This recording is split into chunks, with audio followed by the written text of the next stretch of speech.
police made a recommendation to the FBI that they should make some arrests and investigations.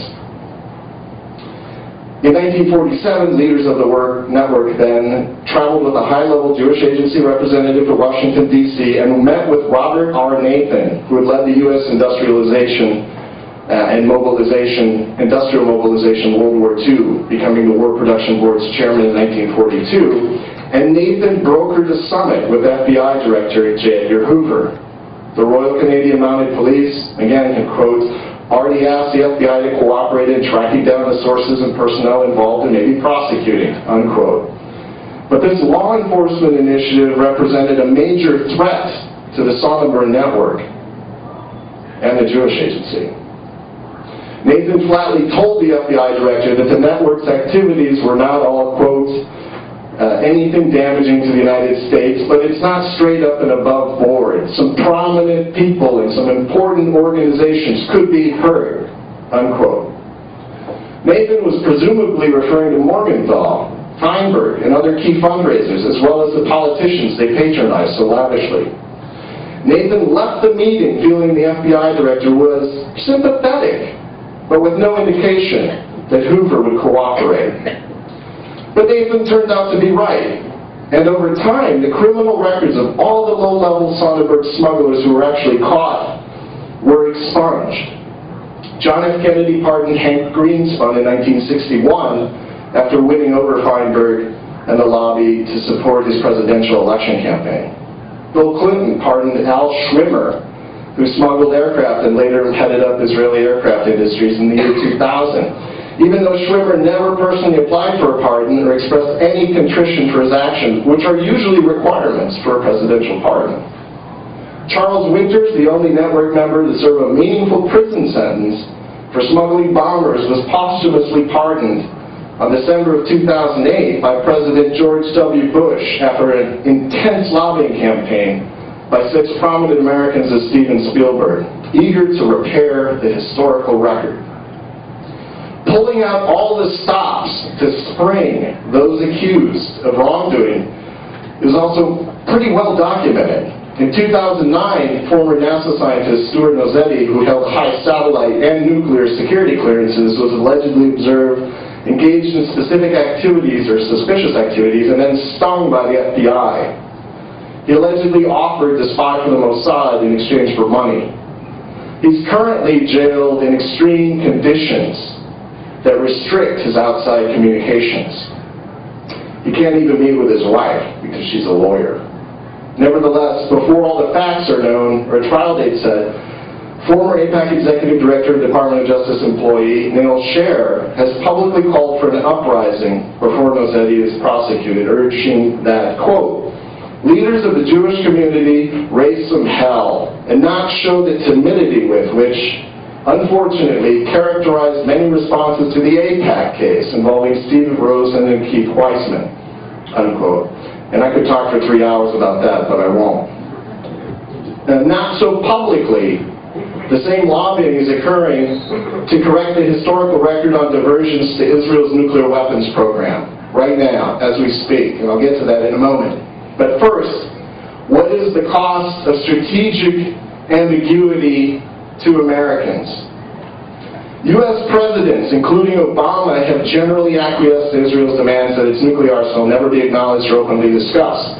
But strategic ambiguity and secrecy have had devastating effects on rule of law and governance in the United States. Refusing to declassify many key documents under FOIA and mandatory declassification review processes, including appeals to ISCAP, and through lack of candid, honest, and open discussions, U.S. administrations have thwarted informed citizen advice and consent in the process of governance.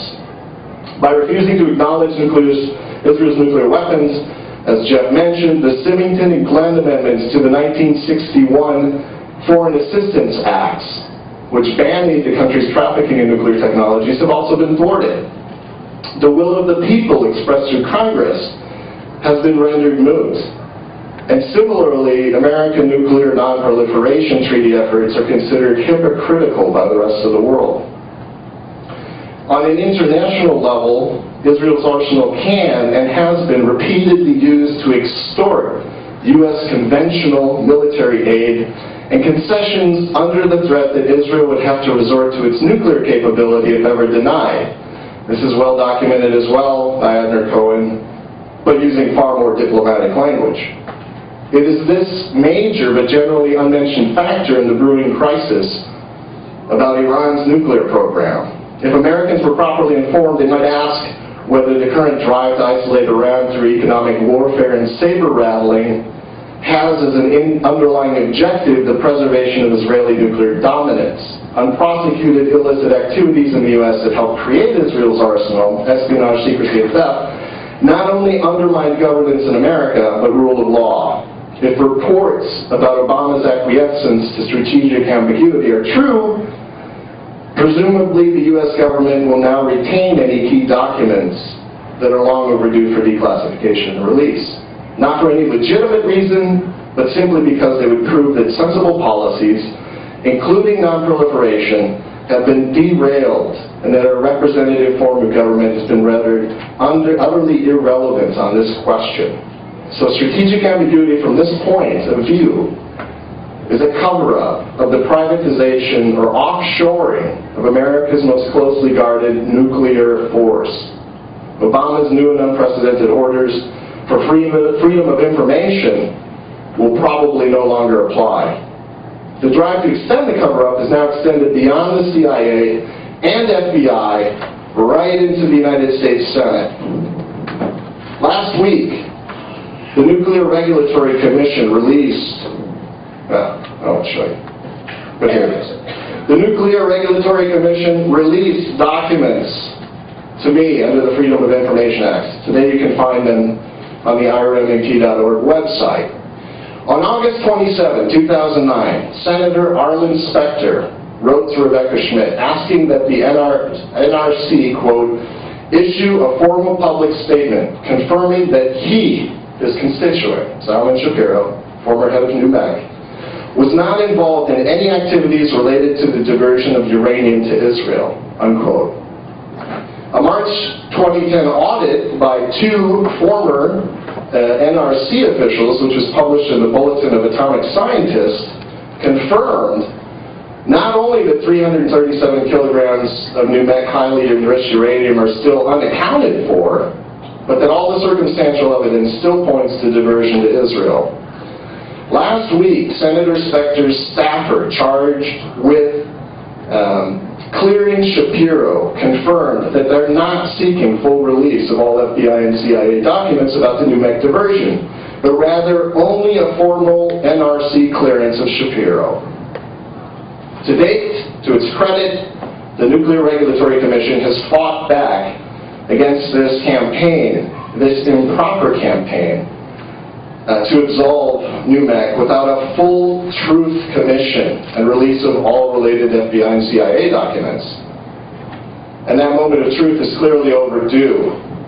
In closing, the GAO, John Dingell, and Congress always intended that the report, Nuclear Diversion in the U.S., be a public document to spur discussions about questions of diversion and U.S. government involvement. Sections of it are still censored by the CIA and FBI. Americans who understand how ambiguity harms their democratic form of government should reject the suppression of open debate and accountability that are, for us, the core attributes of strategic ambiguity.